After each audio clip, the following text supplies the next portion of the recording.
Ikaw ba ay binaliwala ng partner mo o ng mahal mo? Halos lahat ng oras ay iniiwasan ka niya. Kahit sa pag-text mo, pag-chat mo sa kanya, o tatawag ka sa kanya, ay deadma ka lang talaga niya. Yung para bang wala na talaga siyang pakialam sa'yo at nararamdaman mo na parang hindi ka na niya mahal. Gusto mo ba na manumbalik ang nararamdaman niya sa'yo? At siya na naman ang maging atat na kukontak, tatawag, text o chat sa'yo. Gawin mo itong ritual na buo ang loob at tiwala mo.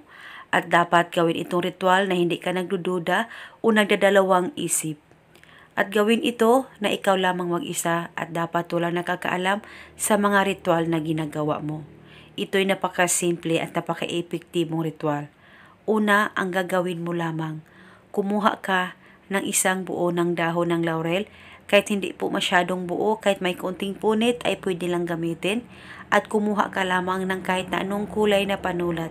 At isulat mo ang pangalan at apelido ng target o ng taong gusto mong gawa ng ritual ng isang beses. At sa likod ng dahon ng laurel ay sulatan mo rin ang kanyang pangalan at apelido. Dapat susulatan mo ang harap at ang likod ng dahon ng laurel. At pagkatapos nito, hawakan mo ang dahon ng laurel, ilapit ito sa baba mo at banggitin mo lamang ang mga salitang ito. Sa pamamagitan ng dahon ng laurel na ito, ikaw ay atat na makita at makausap ako ngayon mismo. Ibulong o banggitin mo lamang ito nang paulit-ulit kahit ilang beses na gusto mo. Pwede mo dagdagan ang hiling, wala pong problema.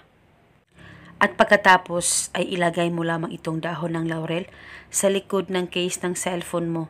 At kung wala namang case ang cellphone mo, ilagay mo lamang ito sa loob ng punda ng unan mo o di kaya sa ilalim ng unan mo at uunanan mo ito buong magdamag.